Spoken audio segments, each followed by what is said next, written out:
Hello, welcome back to Cracking the Cryptic, and I'm planning to take on a puzzle by Die Hard today. I think it's over a year since I did a puzzle by Die Hard, and although I think the pseudonym comes from the movie franchise, I think Hard is in it for good reason, because Die Hard's puzzles have always troubled me. Anyway, this is just an arrow Sudoku, by which I mean to imply no disrespect to the puzzle, but I just mean the rule set is very straightforward and simple. And if you love arrow puzzles and you really enjoy this one, I can make no greater recommendation than our Arrow app, which features 100 puzzles of this quality. Well, I don't know. I don't know what the quality of this puzzle is. 100 puzzles of great quality. Yeah, I mean, do give it a go. I suspect there is the odd quiver pun in there somewhere. When I saw the title of this puzzle, You Make Me Quiver, I thought maybe it's an arrow puzzle because, of course, a quiver is part of a medieval archer's equipment. Maybe even a modern Olympic archer. I don't know. Do they still have bowyers and fletchers? I haven't got a clue. But anyway, quiver is, of course, the case that you carry your arrows in. And there are lots of arrows in this puzzle, but none of them very long. Anyway, we'll look at that in a moment. Do try our apps. They're great. The latest is Fog of War, and there are some puzzles even with arrows in that. And give it a try. Give one of them a try. Now, of course, there's also SVEN'S Sudoku Pad and our merch linked under the video.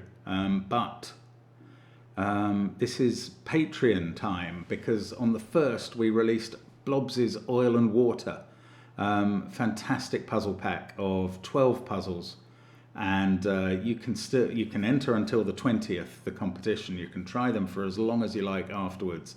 Really interesting puzzles using cages and levels of parities. Very interesting stuff. Do check it out. A bit easier than last month's hunt, where the solutions are now available on Patreon, the April Foolery solutions, along with lots of stuff, crossword videos. We've had various crossword videos, Simon's Cryptic Masterclass when I did it on the actual day on the channel, my attempt at the American Crossword Puzzle Tournament final puzzle, and my monthly battle with the Times Monthly Club Special Cryptic, a vicious beast of a puzzle. But they're all on Patreon, along with connections videos and other stuff, so do join us there. Now, let's have a look at the rules of You Make Me Quiver. What song is that? Your shiver makes me quiver. It's Hazel O'Connor. You drink your coffee, and I place my 3. No, I'm adapting again. I hope I get to place a 3 in the corner, and I'll try and remember to do that. Very good song from the 80s, in my opinion. Anyway, never mind about that. Let's have a look at the rules. The rules are utterly simple. Normal Sudoku rules apply, 1 to 9 in every row, column, and 3 by 3 box. Digits on an arrow, sum to the digit in the attached circle, so those two will add up to that one. And the same total on those two as well, because that circle serves for both arrows. Right, those are the rules. That's all we get. Give it a try. I'm going to start now. Let's get cracking.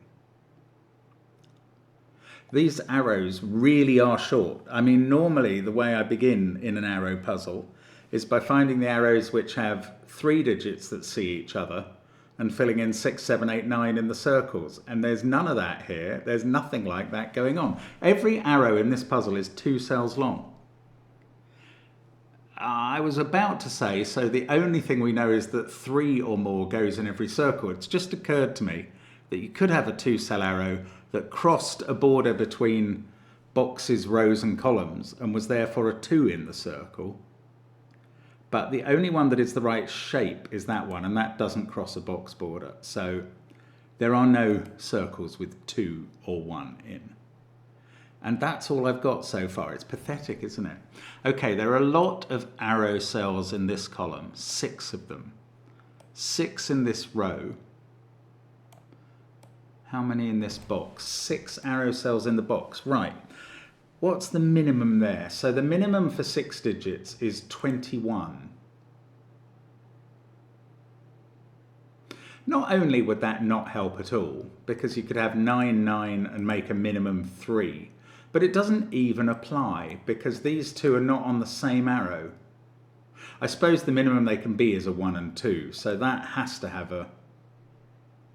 Well, I mean, yes, basically I've proved nothing. I already knew that every circle was at least a 3. Oh gosh, I don't know. Is it the box? Box 6. So those two arrows have to add up to at least 10. Plus what here? Do they... I suppose these could... Even these sort of devil arrows with 2 horns coming out of them, even they could have 3 in the circle in theory. I mean, I think that would lead to a uniqueness problem with 1 and 2, but we're not solving with uniqueness, so that's no good. So this box, maybe it's about thinking about where do these circle digits go in the box.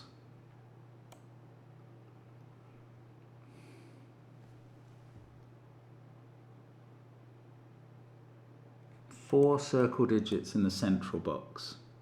Oh, and no arrow. Okay. All right. What I had forgotten for a good long time is a lesson that I've learned hard over several years. And that is when you have a puzzle, especially for an arrow puzzle, when you have an arrow puzzle where the circles are in different rows and columns sometimes from the arrows, then you could be looking at a set theory puzzle.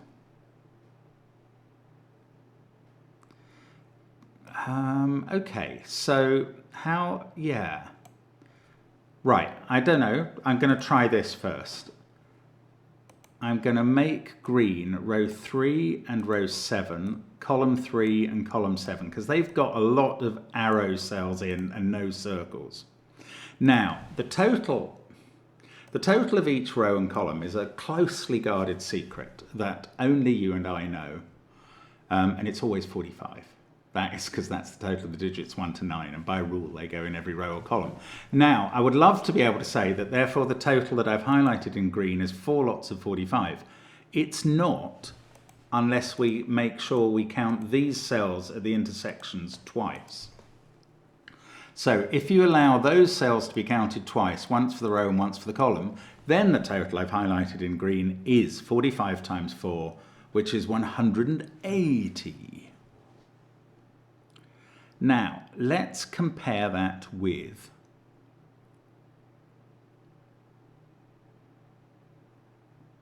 I want to compare it with this box.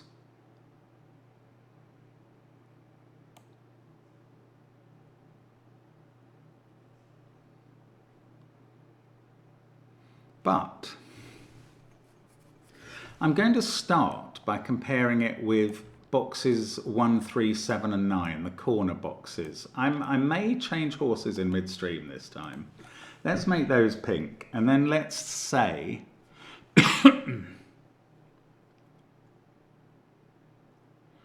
right, I've chosen 4 corner boxes. They each have a sum of 45 in exactly the same way, the digits 1 to 9. So the total of pink is 180, the total of green is 180. Let's now eliminate the 1-for-1 cells that are in both green and pink. Not only are the totals exactly the same at the moment, the digits are exactly the same, and when I eliminate these 16 cells, they remain exactly the same. Now, I'll take out 1 of each of those in pink and 1 in green, and we'll be left with 1 in green. And now I've proved the Fistamaphel ring. Oh, that's rather unexpected. But look, the Fistamaphel ring is... Right, what I've got left, and I could have proved this another way, but it's worked perfectly well this way. What I've got left is that the green cells are exactly the same digits as the pink ones. This is really weird. I didn't think I was proving the Fistamaphel ring. I'm sorry if you thought that was obvious. Maybe it was. So this whole Fistamaphel ring is made up of 2 cell arrows. I hadn't noticed that. Simon would have noticed that instantly, and I feel a bit daft. So we can reduce a lot of this Fistemafell ring. So, okay, so far what we've done, and we might come back to it, is identified that the green ring of 16 digits is exactly the same as the pink digits in the 2x2 boxes. There are 16 of each, they're the same digits. Now I'm going to move off same digits to same totals by cancelling those greens and putting them in there. Obviously those two add up to that, but that's what an arrow means. Same here, those two add up to that one. Those two add up to that one. Those two add up to that one. So my total in green is still the same as my total in pink. Now I'm going to do it with this 2-cell arrow, and this 2-cell arrow, and this 2-cell arrow, and this 2-cell arrow. Now, my total in pink is still the same as my total in green, but bear in mind, both include these cells. So if I eliminate those, still my total in pink is the same as my total in green. Now, the maximum for those 4 cells is 30, 9, 8, 7, and 6. The minimum for these pinks, well, in each box you could have 1, 2, 3. But you can't do that round the whole grid because you would end up with 4 cells in each perimeter column and row that were 1, 2, 3. So I think you could go, let's just do this as an example, 1, 2, 3, 1, 2, 4, 1, 2, 3, 1, 2, 4. And then you don't have to have, I mean, I don't know exactly if there's only one version of this, but 4's in those corners, 3's in those corners, and 1, 2 in the other cells. Feels like it would work. Now, what do they add up to? 6 plus 7 is 13, and another 6 and 7, that's 26. Oh, no. There are 4 degrees of freedom between the minimum value of pink and the maximum value of green.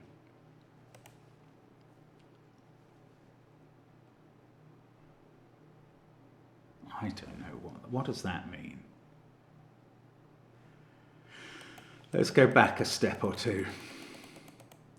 4 degrees of freedom. It's not many in the whole grid, but it's still something. So we were here. Oh, I tell you what I did see. I didn't mention it, but it's true. So if we go back all the way to the Fistemafell ring, there are no 9s in the Fistemafell ring because every cell in it uses a green digit, uses an arrow of 2 cells. If you add 9 to anything, you get a digit that cannot go in a circle, or indeed in a cell. So there are no 9s in the green digits, and therefore, because the Fistemafell ring is exactly the same as the Fistemafell boxes, there are no 9s in the pink cells. Now that's unsurprising in the perimeter bits. It's perhaps a little more surprising in the circles. Oh, also, if there are no 9s in those, then there are no 8s in these arrows, because if you were to put 8 on a 2-cell arrow, 8 plus 1 is the only way that arrow could be made up, and it would need a 9 in the circle. Now, one of these can be a 9, one of these almost certainly is a 9, although it's just possible not to be, but one of them probably is, and that is going to need an 8 in one of these. That is going to mean we can only have one 8 in the Fistemafell ring, and only one of these circles can be an 8.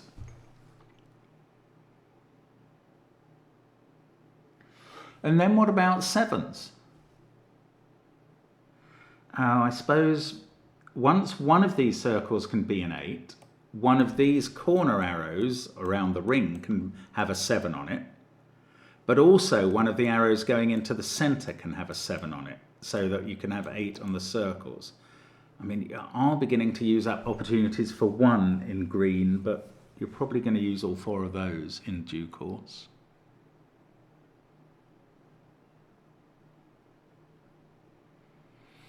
I don't know. What?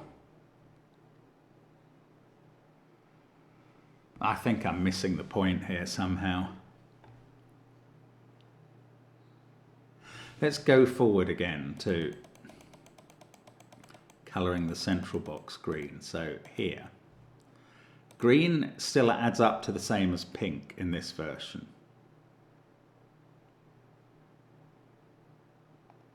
Now, what have I, okay, we've looked at the Fistamafel ring arrows.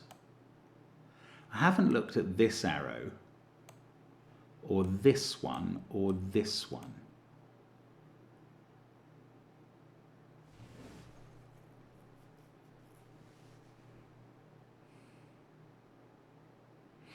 Now, are they there to add to the number of low digits in this column, which was what I thought originally when I was thinking about row 3 and column 3? Or are they there to do something else? Oh, okay. How about if I make these pink instead of that one?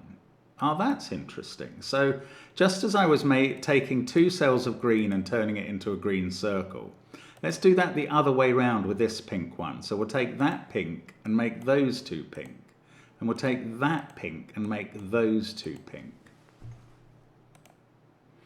And now on these perimeters, things have got a bit more constrained than they were in some way. So still green equals pink. And we could eliminate those 2 against each other now, because that's one of each.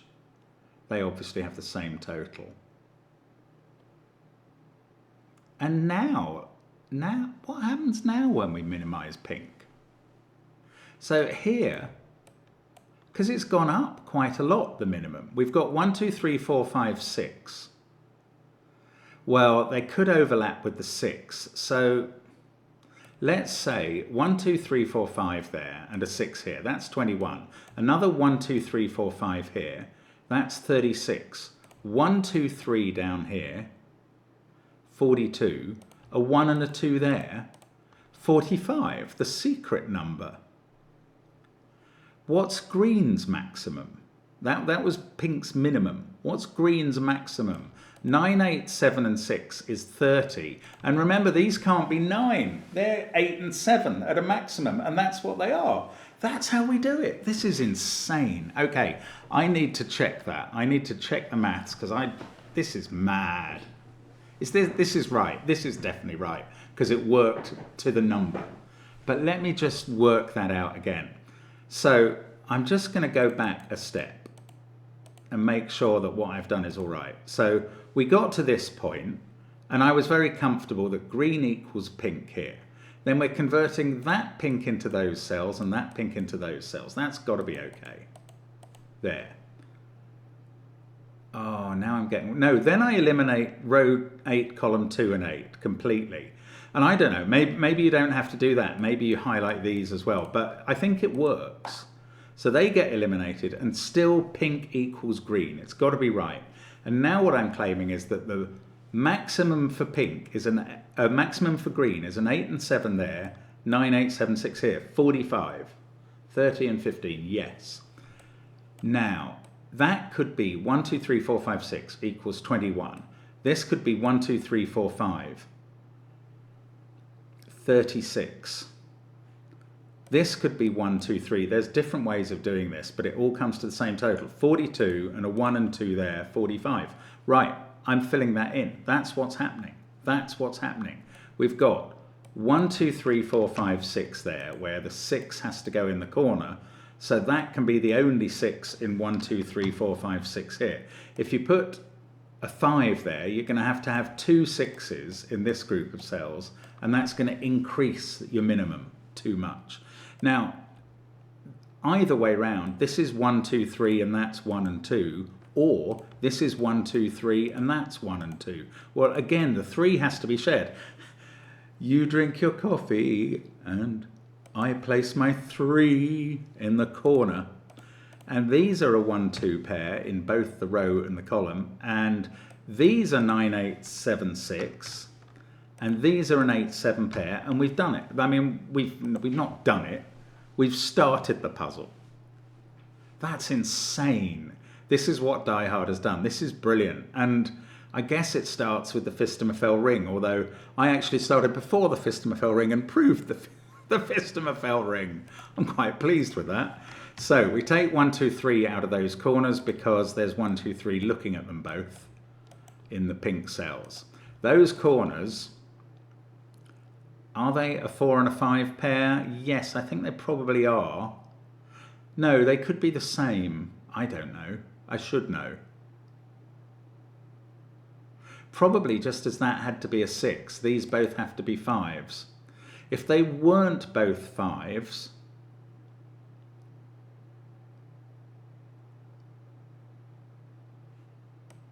I don't know. I think it works either way round. We're going to keep that set down to 1, 2, 3, 4, 5, and that group down to 1, 2, 3, 4, 5. I don't think it determines what's in the corners at all, actually, weirdly. Yeah, all right, that's fine. Okay, let's look at these arrows now, where we've actually... No, let's look at these empty spaces, which aren't from 1, 2, 3, 4, 5, 6. They're from 7, 8, 9. I'm tempted to make them green, as though that was my high digits. I'm not doing that. I'm not doing that. Look, that's a 6, 7, 8, 9 quad right there. Everything else in that row is 1, 2, 3, 4, 5. This arrow has got very exciting. That can't be a 9. This is 1 or 2. That's 8 or 9. That's a 7, 8, 9 triple in the box. 6 is in one of these two cells. Ooh, which one is it on? That is 7 or 8, and that's the same digit as is here, because that's a group of the 4 high digits, and so's that. Oops, so's that. So the odd one out in both cases is this one. Or, to put it another way, where does this digit go in this box? It's got to be here. Now, this pair, that's what I was going to look at, this pair adds up to 7 or 8. If it added up to 8, and this pair also adds up to 7 or 8, and one of them does add up to 8, and that one has to be a 5-3 pair, because we're not allowed any digits bigger than 5. So to make 8, we would have to have 5-3. To make 7, it's either 5-2 or 3-4. So none of these digits are a 1. And in one case, we have a 5-3 pair, and we're going to put a 4 in the corner.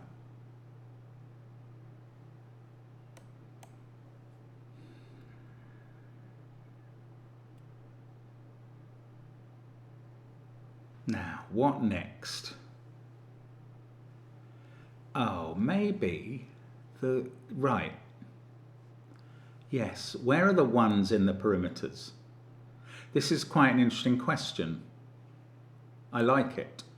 The 1 in the left-hand side, that's a 1-2 pair. In fact, that digit has to be 4 or 5. It's whatever that isn't, because it sees a 1, 2, 3 triple. I'm going to write in the high digits there. In the bottom row, the 1-2 pair are there. So 1 is in one of those cells, so is 2. In the right-hand side, where is 1 here? It's got to be in one of those 2 cells, and in the top row, it's in one of those 2 cells. So 1 is always in these little pairs. It's kind of getting forced around the grid in a rotationally symmetrical position, either into those 4 cells or into the other 4. Now, is the same thing happening to 2? No, never mind whether the same thing's happening to 2. What that gives us is double X-wings everywhere. Because 1 is always in these positions, that's going to use up the 1s in rows 1 and 2, 2 of them, in rows 8 and 9, 2 of them, in columns 8 and 9, 2 of them, and in columns 1 and 2, 2 of them. And that's going to mean that the 1s in column 7 are in these cells. Well, sorry, it's going to mean that all of these groups of cells have a 1 in, because row 1 and 2 have used up their 1s. Where's the 1 in row 3? Not in those 2 boxes, must be here somewhere. And the same applies in each of these. Now, that's going to get rid of a few 1s that we've pencil marked, especially when we get to box 8, box 6. It takes 1 out of there, but it takes 1 out of here. And this digit has to be a 2. Now that's quite interesting, because I thought I was going to do the same exercise with 2s and put 2 in one of these cells. I'm clearly not. So that 2 sees a 7 there and a 9 there. That 7 can't be in these cells and must be here. Now, let's look at that 2. That's going down here. There's a 1. Now we can start moving the 1s around the perimeter. 1 there, 1 here in box 1, 1 here. And none of these cells can have a 1 in. And some of them are now going to become 2. These 2 on the left are definitely both 2s now. That's not a 2. Is this decided on the 7-8 pair? No, not really. Now, what else is happening with 2s? Something else will be happening. That's not a 2. The 2 in this column is now in one of those cells. The 2 in the top row is in one of those 2. It doesn't quite decide. Well, only one of them can be in one of these arrows. But neither of those arrows yet has to have a 2. Maybe they're not going to. This digit can't be a... No, it can be a 5. Okay, let's look at the Fistamafel ring arrows, maybe. I don't know what to look at next. I wonder if I should have learned something about these circles, but probably didn't.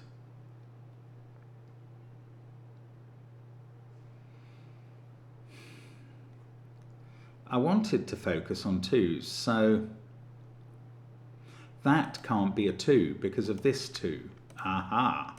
Actually, that takes 2 out of those cells as well. Now there's only one place for 2 in the top row, and that's there. That means this arrow can't be 3, 5, and this can't be an 8. It must be a 7. That's a 5. This is an 8, and that has 3, 5 on its arrow. And now the 2 in this column is definitely here. And now we're going on 2s. We've got 2, 2, Barney McGrew. One of those is a 2. 2, 2, one of those is a 2. That's not. 2, 2, one of those is a 2, but it's, in fact, we've got 4 2s looking into box 3. So that must be where 2 goes. That's on an arrow with an 8, and that's a 6. And we're, again, doing something good.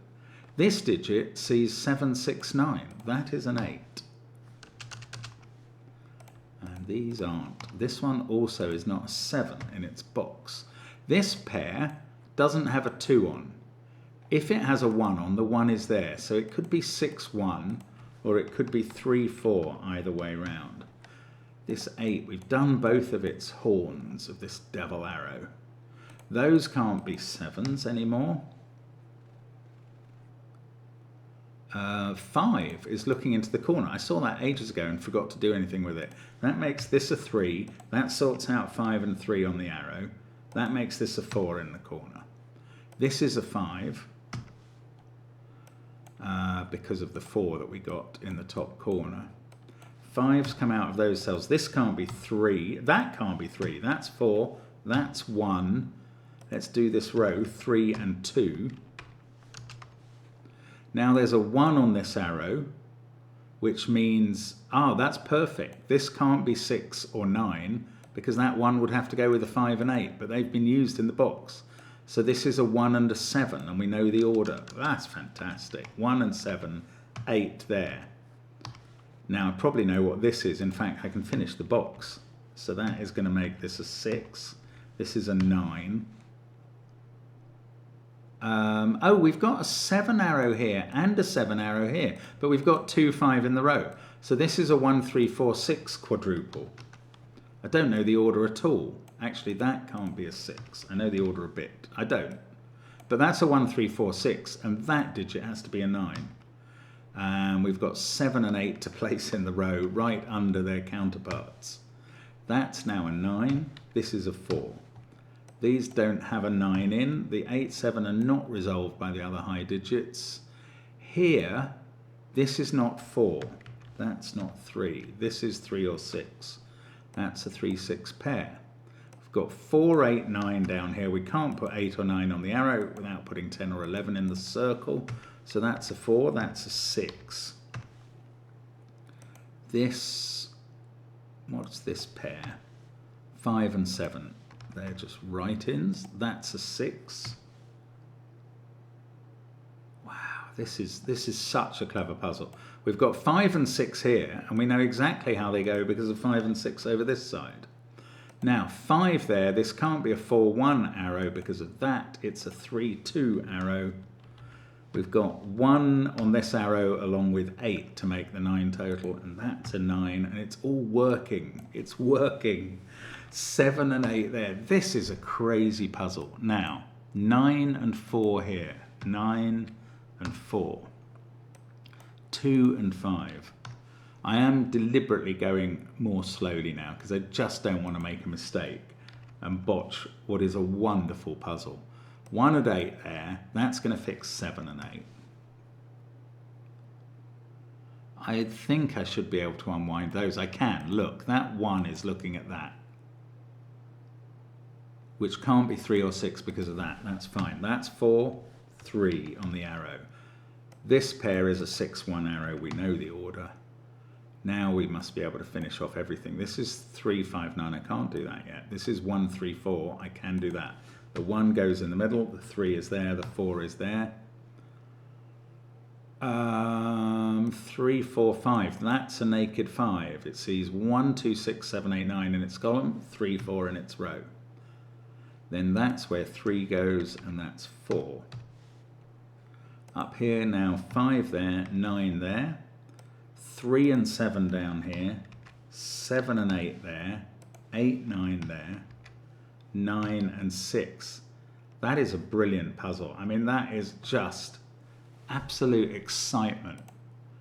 I know I took a little while to find the set at the beginning, or to work out how to extend the set into these groups. That's not easy to see. I'm going to maintain that. So I'm not going to ding myself as having been done there. I think that was hard. But isn't it a beautiful puzzle when it just falls like that? It's so clever. What I really love for once is I accidentally proved the Fistemafell ring. I honestly wasn't going for that, and then it happened. Really weird. Brilliant. Thank you for watching, as always, on the channel. I will see you again soon. I hope for more Sudoku starting tomorrow, maybe.